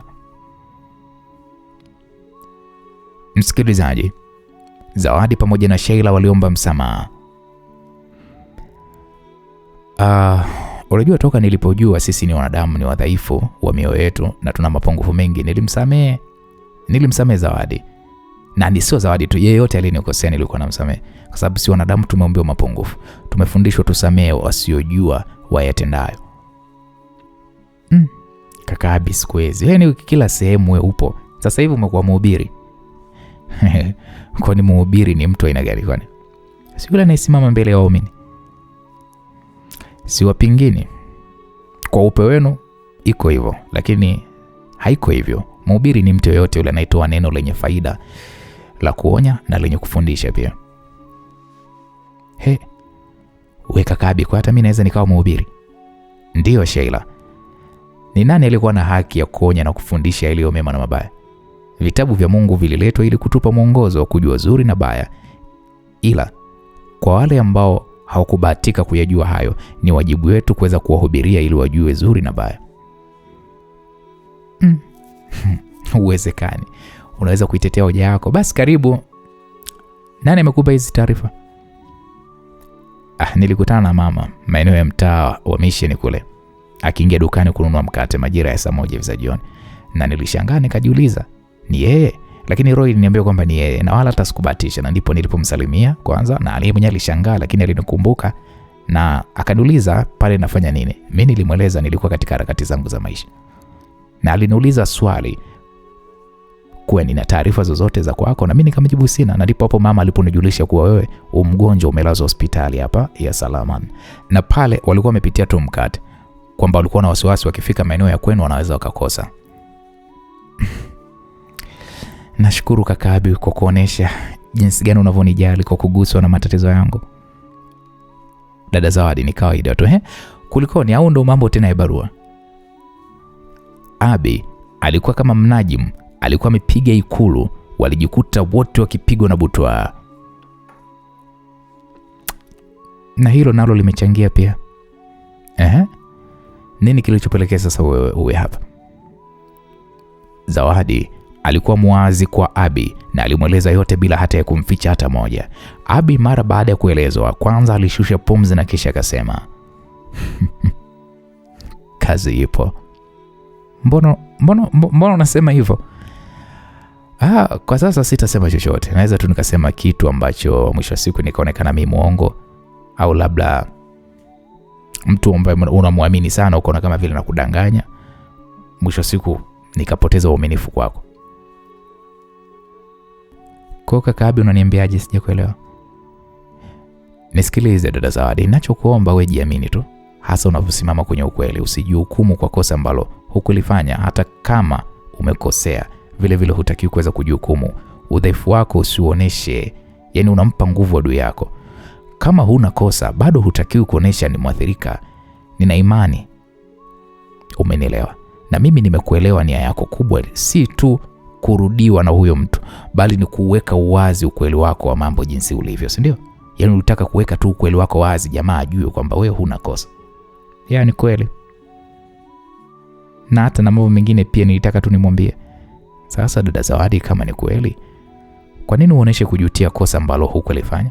Huone unampa nafasi adui yako kuhukumu kwa urahisi. Usikubali kujishusha, wewe bado una haki ya kuweza kujitetea. Nafsi ya mtu hutetewa na mtu yeye mwenyewe. Hivyo unaposimama mbele ya mtu, hebu hakikisha unaweka ujasiri mbele. Sijui unanielewa dada Zawadi? Unataka kuniudhi, japo si kawaida yangu mimi kuweza kumlaumu mtu.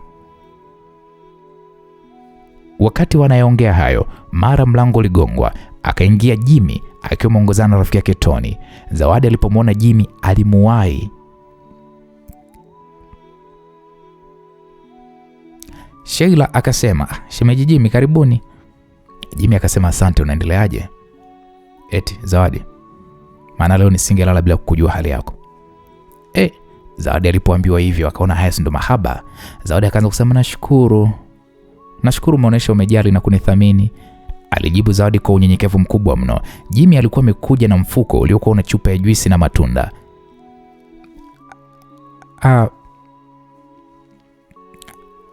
Kaka Abi, mfahamu mchumba wa Zawadi, anaitwa Jimmy. Na shemeji, mfahamu huyu hapa anaitwa kaka Abi, alisema Sheila. Abi na Jimmy walipiana mikono kwa kujuana, huku Abi akiwa na swali zito kichwani juu ya kauli ya Sheila kuhusu uchumba wa Zawadi na Jimmy, wakati ameambiwa kuwa muda so mrefu huyo Jimmy anakwenda kuoa mwanamke mwingine. Sasa kwa nini Sheila aseme Zawadi ni mchumba wa Jimmy? How comes? Abi hakukaa sana, aliwaaga mara baada ya kupata simu iliyokuwa ikimhitaji kwa haraka mno. Abi akasema, jamani, mimi nawaacheni, nina udhuru kidogo. Sheila akasema, kaka Abi, mbona haraka?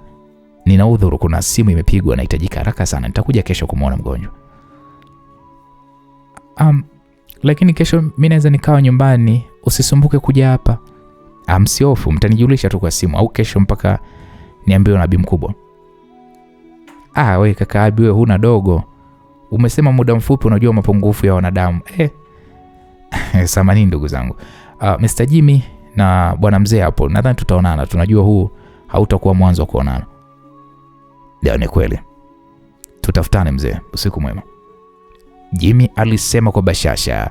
Abi akasema, na nyinyi muwe na usiku mwema, bila kumsahau mgonjwa wetu hapo. Abi aliaga na kuondoka akimwacha Jimmy na Tony pamoja na mgonjwa.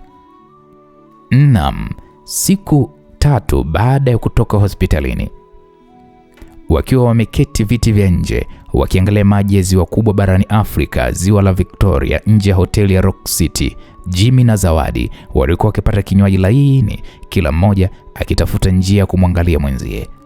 Muda huo Jimmy aliutumia wanaume wake kuanzisha maongezi kwa kukohoa na kisha akamuita Zawadi jina lake. Zawadi. Sauti iliyomfanya Zawadi ashtuke. Alidondosha paka glasi iliyokuwa ikielekea mdomoni. Zawadi, vipi? Mbona unanitisha? Una nini? Jimmy, hata sijui nina nini yani. Kila napoisikia tu sauti yako moyo wangu unanilipuka. Nisamee, sio kusudio langu. Zawadi, naomba ujione uko huru. Ondoa wasiwasi, mimi ni yule Jimmy wa siku zote. Naomba uwe huru, jisikie huru kwa kusema lolote au kupinga lolote utakaloliona limekwenda kinyume na matamshi yangu. Nashukuru, nitajitahidi, japo kwa moyo wangu ni mtihani mzito sana Jimmy. Nisikilize Zawadi, napenda kufungua mazungumzo yetu rasmi na kuomba Mungu mazungumzo haya siyo yenye maamuzi mabaya wala kumwathiri mtu yoyote. Hata mimi ndo dua zangu za usiku mzima kabla kuweza kukutana na wewe. Nina imani dua yetu Mungu ataisikia. Naomba iwe hivyo. Zawadi. Abe Jimmy. Kwanza kabla yote, pole kwa yote yaliyokusibu. Najua ni kiasi gani ulivyoumia. Najua maumivu uliyopata. Japo sina uhakika kwa yote uliyosema, lakini mara baada ya uchunguzi wangu wa kina nimekuja kugundua maamuzi yangu yalikuwa ya kukurupuka na nikakuhukumu bila kukusikiliza utetezi wako. Pamoja na kwamba ulikuwa ni mtego wa kuhakikisha wanafanikiwa kuweza kulivunja penzi letu, ni wewe ndiye uliupa nguvu kwa kukaa kimya kipindi chote, kitu ambacho kilichonifanya niamini ya kuwa yote yaliyokuwa yameandikwa kwenye ile barua ni ukweli, yakiambatana na picha yako chafu na mpaka nguo yako ya ndani. Jimmy, amini usiamini, sio wewe tu. Hata ningekuwa mimi, maamuzi yangu ningefanya kama uliyofanya wewe, lakini mimi nilikwenda mbali zaidi. Nilipoamua kuweza kukatisha uhai wangu kwa kujua kabisa nitaweka wapi uso wangu. Nilikuwa nikitembea kifua mbele nikijiona ni mmoja. Hey! Shit. Anaongea hapa nani? Ni Jimmy. Okay. Zawadi, amini usiamini, si wewe. Hata mimi maamuzi yangu yalikuwa ni mabaya. Pale nilipoamua kukatisha uhai wangu kwa kujua kwamba nitaweka wapi uso wangu, nilikuwa nikitembea kifua mbele kujiona mimi ni mmoja wa wanaume wenye bahati sana ya kuota mtende jangwani. Zawadi, mimi nilikuwa nina kila sifa ya kujiona fahari mbele ya wanaume. Kwanza kukupata msichana mzuri kama wewe, lakini pili mwenye mapenzi ya kweli, alafu tatu uliyejilinda na kunizawadia zawadi ya usichana wako, alafu nne ulikuwa ni mwelevu wa maisha, unayejua maisha ni nini. Maana yake tulikuwa tuna mwisho wenye malengo. Uwezi amini Zawadi, nilipopata zile habari nilichanganyikiwa. Kama ningekuwa na kaa juu ghorofani ningejirusha, au kama ningekuwa na miliki bastola ningejilipua. Nilichopanga kilikuwa ni siri yangu. Nilipanga nyumbani wasikie tu kwamba mimi nimekwisha kufa.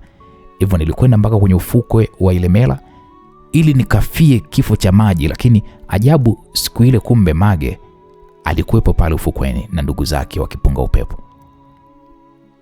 Nilipojitupa majini kwa minajili ya kujiua, nilishangaa kusikia sauti ya Mage ikiambatana na kilio, akisaidiana na wasamaria wema waliofanikiwa kuweza kuniokoa. Oh. Pole sana Jimmy. Ni kweli walifanikiwa kuilipua mioyo yetu na kuisambaratisha. Walikuwa wamefanikiwa kwa kiasi kikubwa. Baada ya kutusambaratisha, wameweza kuishawishi mioyo yetu ichukue uamuzi mbaya. Kumbe hadi Jimmy alitaka kujua. Sio nilitaka kujua, nilishajua. Kwa sababu yako uliniumiza. Yaani Zawadi, sijui niseme nini. Niliumia na bado maumivu hayajaisha kwa kuwa nilikuamini kwa 100%. Hiyo ni kesi sio kwa na ushahidi, lakini umfunga mtu ukweli hupatikana baada ya tukio, na kuhakikishia wabaya watabainika, sio leo, ila ipo tu siku Mungu atawaumbua. Basi Zawadi, nikwambie, siku hiyo Bwana Mage alilia sana kwa uamuzi wangu mimi wa kujua, na alinieleza maneno mazito yaliyouchoma moyo wangu, na nikaona hakuna sababu ya kuweza kujihukumu kama wewe ulikuwa umefanya vile ili unikomoe. Siku hiyo Mage alinichukua akanirudisha nyumbani. Kwa kweli wazazi wangu walimsifu kwa ujasiri wake wa kuniokoa maisha yangu, na wakamwona yeye ndiye mwanamke anayenifaa.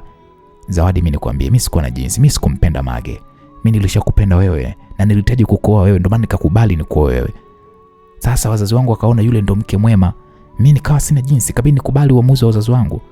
Kwa nikaendeleza pale tulipokuwa tumeishia. Jimmy, mimi hata sikulaumu wewe wala wazazi wako, wala hata simlaumu Mage.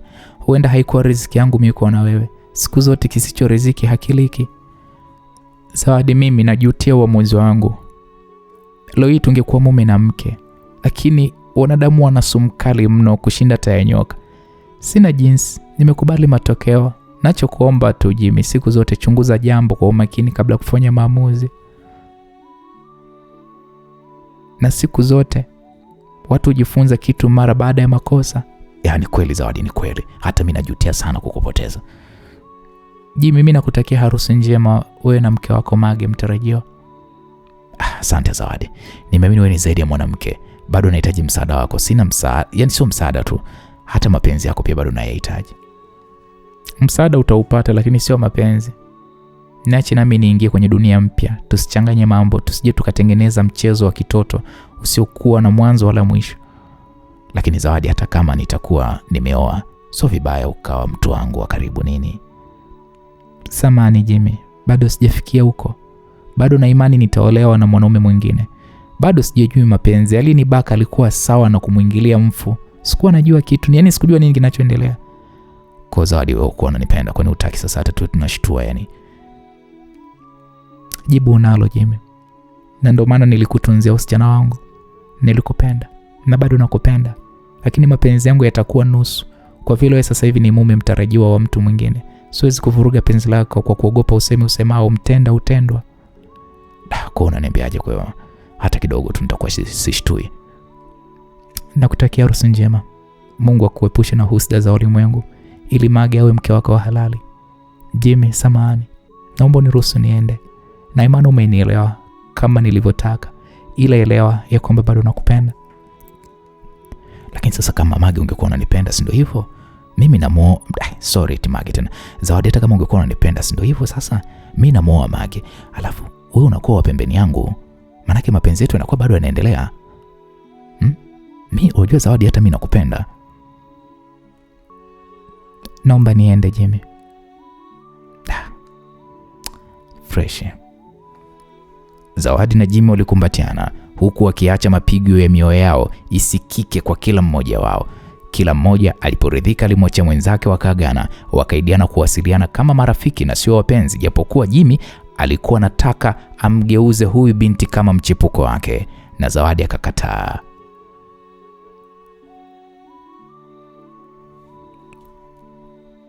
Naam, msikilizaji, Zawadi alirudi mpaka nyumbani. Alimkuta shoga yake Sheila akiwa bado anamsubiri kwa hamu, akiwa anataka kujua wale yaongea wawili huko wameongea kitu gani. Zawadi naye hakumficha hata moja rafiki yake Sheila. Alimweleza kila kitu.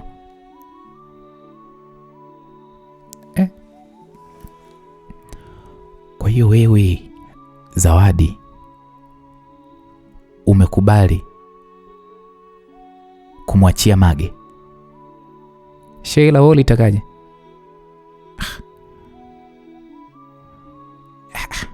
Kwa vile amekwisha kuelewa, ameshaujua ukweli. Asa kwa nini msingeendelea pale mlipoishia? Ni kitu kigumu Sheila. Ni sana kumrudisha mtoto tumboni, haiwezekani. Una maana gani? Ukisikia harusi imeandaliwa, ni nani wa kuivunja? Kibaya zaidi, kwa upande wangu anayeelewa ukweli ni Jimmy. Nafikiri na rafiki yake Tony. Wazazi wake Jimmy hawawezi kuelewa.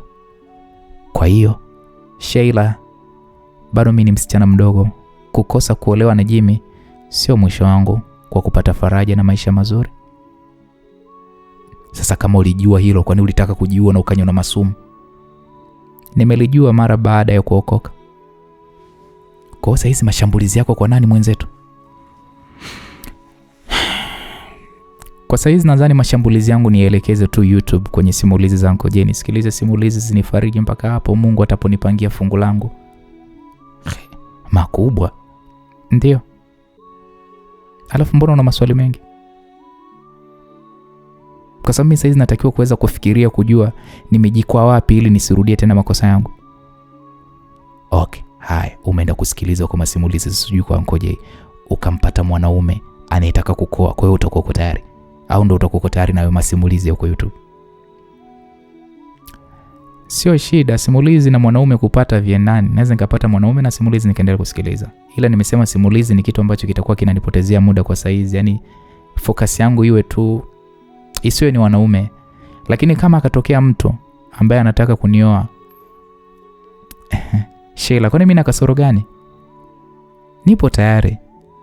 Na ndio maana nikakwambia kukosa kuolewa na Jimmy so mwisho wa kupenda au kupendwa.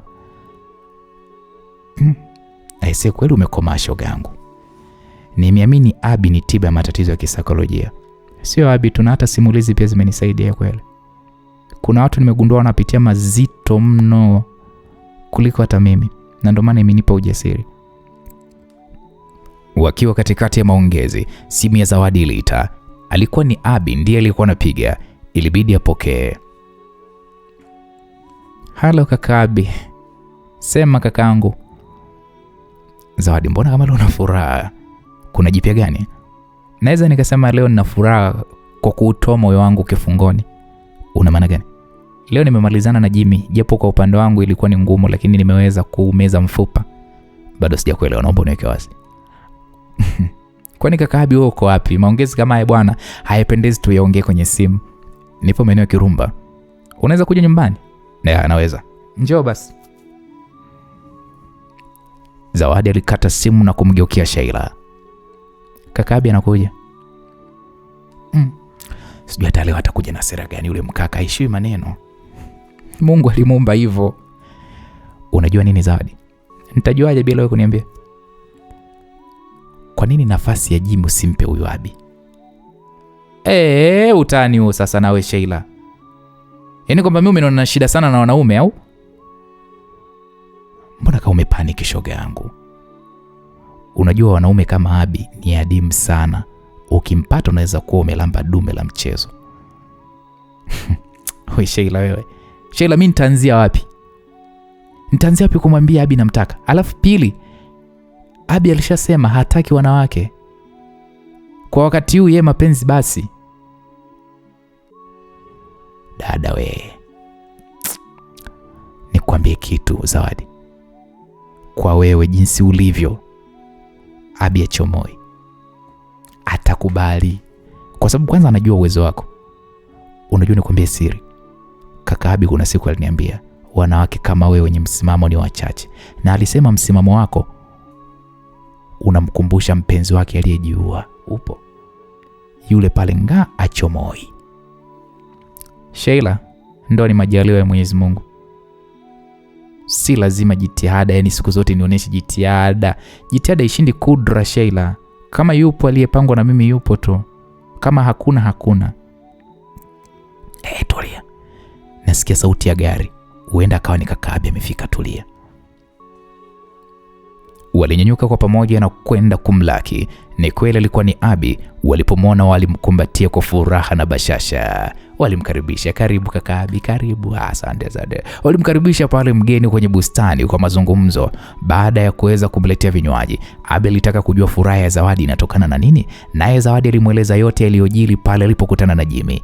Abi baada ya kumsikiliza Zawadi alishusha pumzi na kisha alisema kwa sauti ya chini na ya upole, akamwambia Zawadi, "Ambe kaka Abi, kwanza hongera sana kwa kutafuta ukweli na umekuwa ni mwazi, lakini pili umeonyesha ukomavu kwa kutoa uamuzi mzito ambapo mwanamke mwingine angeng'ang'ania endelee kuwa na Jimmy."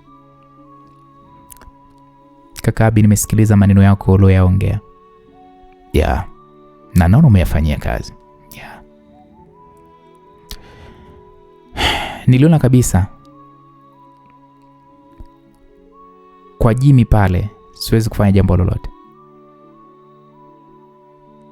na ndio maana kama kuchukua maamuzi kama haya. Alafu pili, nilimsikiliza sana maneno aliyokuwa anaongea Jimmy. Siwezi kuongeza neno, japo nina mengi ya kuongea, lakini sio leo. Ipo siku tu, siku ambayo muhimu tutaongelea lilopo mbele yetu. Zawadi, najua umeingia kwenye dunia nyingine inayohitaji ukaribu ili usikumbuke yaliyotokea. Sipendi uchukue uamuzi kama wa kwangu, ila bado naamini una nafasi ya kuweza kupata mtu kukufariji, wa kukuondolea maumivu ya moyo. Zawadi, lazima nikiri, wewe ni mwanamke mzuri sana, mwenye sifa zote za mwanamke mwelevu, ambaye mwanaume atakayekuoa hatajutia uamuzi wake, na atakayekupoteza atajutia nafasi yake. Muda wote huo Zawadi alikuwa ametulia kimya, anamsikiliza Abi aliyeongea maneno yenye dalili zote za mapenzi. Alikuwa na maswali mengi kichwani juu ya maneno ya Abi. Akili yake Zawadi ilimtuma lazima tu huyu mkaka atakuwa naye amevutiwa naye, kwa kujua wote ni waathirika wa mapenzi. Huo ni muda mwafaka wa kutuliza maumivu yao na ikiwezekana kuyapoza kabisa. Lakini Zawadi alikuja kushangazwa na uingiaji wa Abi. Umekuwa ni mwepesi tofauti na jinsi alivyomfahamu, au alitumia matatizo yake ampate kwa urahisi? Swali lilikuwa ni zito kichwani mwa Zawadi. Ilibidi amuulize Abi kutokana na kauli yake ambayo hakuwahi kuiongea tangu wajuane. Ajabu, mara baada ya kumweleza yale maneno, utafikiri labda aliandaa muda mrefu ili amueleze baada ya kupata uhakika ya kuwa ameachana na Jimmy rasmi. Kaka Abi, una maana gani kusema vile kwamba siamini kama unajua siamini kama sifa ulizonipa ni za kweli, ni za kwangu? Unajua siku zote wanawake tumekuwa ni viumbe ambao tunalewa sana na sifa ambazo zinatufanya tunatekwa kwa urahisi. Japo sisi wanawake tunasifiwa, mioyo yetu inafarijika. Zawadi, sikusifii ili nionekane nimekusifia au kukuvika kilemba cha ukoka, bali ninenayo ni maneno niliyoyafanyia uchunguzi na uchambuzi wa muda mrefu. Haya ni yasemayo sikuanza leo, hata Sheila nilishawahi kumweleza haya ambayo ninayatamka. Kukaa kimya ni kuusaliti moyo wangu kwa kile nilichokiona, ambacho lazima nimfikishie mwenyewe. Zawadi, wewe ni mwanamke zaidi ya wanawake. Mungu amekujalia vitu adimu sana ambavyo wanawake wengi kwenye dunia leo hawana. Kwanza Zawadi, Mungu amekujalia sura nzuri, umbile zuri, moyo wa huruma na akili, uelewa. Vyote amekujalia, na ndio maana nikasema atakayekuoa hatojutia uchaguzi wake, ila atakayekupoteza atajutia maamuzi yake. Labda tu nikwambie Zawadi, una moyo wa ujasiri. Pale ulipokubali kulivunja penzi lako kwa mdomo wako na ukawa tayari kumwachia mwanamke mwenzio mzinga wa asali tamu au miliki, japo na wewe ulikuwa una hamu na asali hiyo. Kwanza mpaka hapo unaonesha jinsi gani wewe ulivyokomaa kiakili. Lakini tatu, alikutaka muendeleze mahusiano ili hali yake iko na Mage, wewe ukakataa. Hiyo ni msimamo tosha. Inaonesha jinsi gani ulivyomuelewa, unayefundishika na ni ila unajua Zawadi, mimi na wasiwasi ya maamuzi yako, ambapo kama isipopata kitu cha kukizuia kinaweza kuwa ni kilema kitakachokutesa kwa muda mrefu. Una maana gani? Najua uamuzi wa kuvunja penzi lako na Jimmy hautakiwi uwe mpweke. Hii itasababisha kila unapoona sherehe za harusi, moyo wako utakuwa unakulipuka na maumivu yanaanza upya kwa kufikiria kwamba moyo wako unasema ningekuwa mimi kwenye ile harusi, ningekuwa mimi. Kwa utaendelea kuteseka hivyo. Yaani maumivu yataendelea kukusumbua. Kila unapoona sherehe ya harusi, itakuwa unasema ningekuwa mimi na Jimmy, ningekuwa na. Kwa moyo wako unaendelea kutengeneza kovu ambalo halitoweza kutibika. Kwa sasa hivi natakiwa umpate mtu ambaye ataweza kukusaulisha hayo yote. Ukimpata mtu, hapo moyo wako utakuwa umeutendea haki. Ila hivi utakuwa unaingia kifungoni bila hata wewe mwenyewe kujielewa. Unapokuwa kwenye matatizo lazima ujichanganye sehemu za watu ambazo zinakutoa ukiwa kwenye kaka Abi. Labda nikuulize swali. Kwenye hili wewe utanisaidiaje? Yaani kwenye hili? Hiko lichokiongea kwamba mimi inabidi nipate mtu kunisaidia, wewe unanisaidiaje? Ili mtu anitoe kwenye hayo mawazo. Unajua, kwa vile mimi najua maumivu na madhara ya mkasa uliokukuta, mimi nitakuwa karibu muda mwingi na wewe ili kuhakikisha wewe ujione upo kwenye kundi la viumbe wanaojaliwa. Lakini mimi nakuhakikishia, huchukui muda mrefu utampata mtu atakayeponya moyo wako. Kwa nini unasema hivyo kaka Abi? Lazima niseme ukweli Zawadi. Unajua wewe ni mzuri, Mungu akakujalia kila alichonacho mwanamke mzuri. Pia wewe una vitu vyote ambavyo wanawake wengi hawana, wewe unavyo. Samani kaka Abi, huo karibu ambao unauleta kwangu utakuwaje yani? Yani iko hivi, unajua muda ambao hautokuwa na kazi tutakuwa pamoja, ikiwezekana pamoja hata na rafiki yako Sheila. Mimi nakuahidi nitakupa faraja mpaka hapo utakapopata wa kukutuliza moyo wako. Kaka Abi, maneno yako yamekuwa tiba kwangu na nakuona kama mtu muhimu sana kwangu. Pamoja na kuthamini mchango wako ambao nasema umenipatia ujasiri, mimi naomba nikuulize kitu kimoja kaka Abi. Uliza tu Zawadi. Nina imani ni mwaka wa pili toka ufikwe na maswahibu ambayo kwa upande wangu ya kwako yalikuwa ni makubwa sana. Je, una mpango gani wa kutafuta mwenza? Kwa kuwa lililo kutokea wewe si wa kwanza. Kwa uamuzi uliochukua wa kutaka kuwa single, utake mapenzi, ni sawa na kumkufuru Mungu kwa kuona kama vile yani umeonewa. Kumbuka kila kiumbe kina sababu ya kifo chake. Yani kweli, unajua nimekutana na kiumbe kinachojua kumchokonoa mtu. Hebu nipe muda nitakupa jibu. Lakini wewe ndo vile vile aliyokukuta kama ilionikuta mimi. Wewe kwa nini ukuchukua mtu ukawa naye akawa na kufariji pia?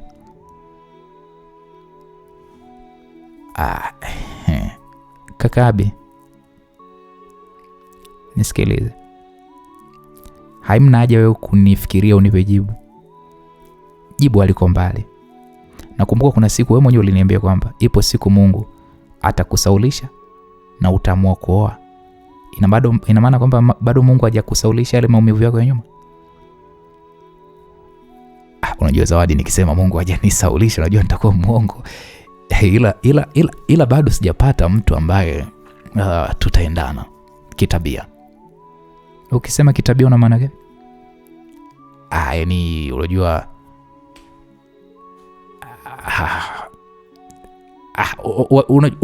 unajua wapenzi wengi sio wavumilivu.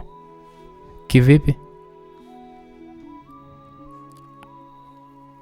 Unajua dunia leo huwezi kukutana leo na mwanamke au mwanaume siku hiyo hiyo mfanye ngono eti sababu tu bila ngono hakuna mapenzi ya kweli. Ukimwambia subiri anaona kama vile unamiayusha, labda una mpenzi mwingine. Kaka Abi, mbona sikuelewi?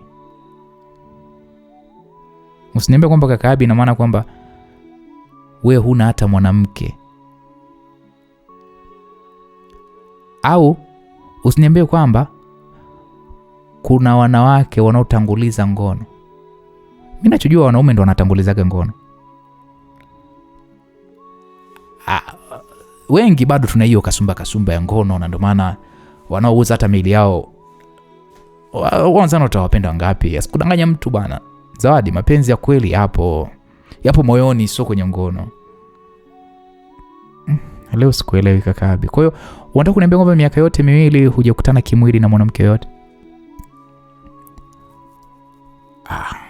Zawadi wewe Zawadi, uliwezaje kuishi miaka 22 ukawa na usichana wako, mimi nishindwe miaka miwili? Kaka Abi, kwa akitokea mwanamke mwenye msimamo kama wa kwangu utakuwa uko tayari kuwa naye kwenye mahusiano?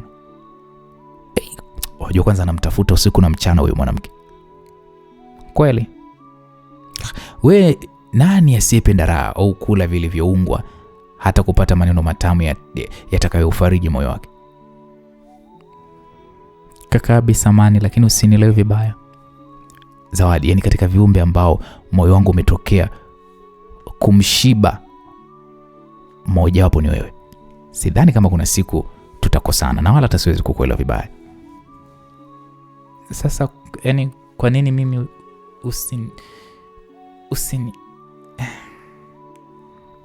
Zawadi hakumaliza sentensi yake, alijikuta anainama chini kwa aibu. Zawadi, una nini? Abi alimshangaa Zawadi, aliyeshindwa kuongea neno zaidi ya machozi akaanza kumtoka. Zawadi, una nini? Mbona unanitisha?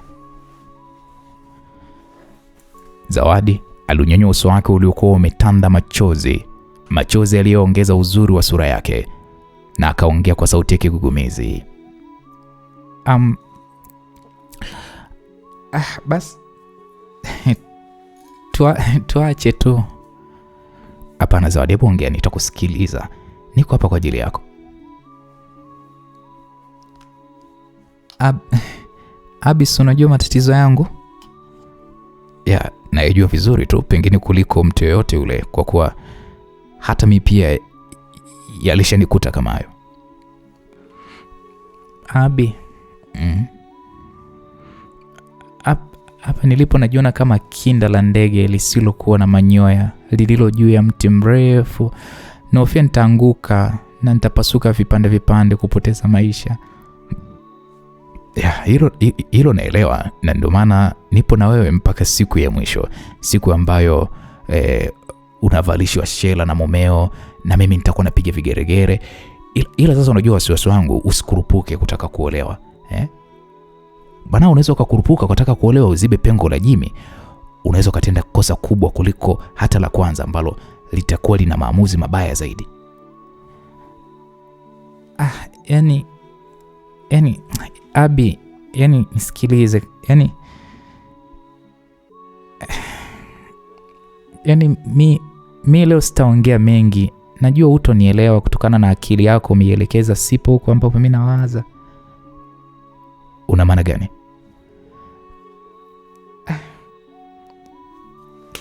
We Abi wewe. Kuna wanaume wengine mabwege kweli yani. Sasa we Abi hapo usichoelewa nini jamani? Mimi mpaka nachoka kusimulia bwana. We Abi, binti huyu anakutaka.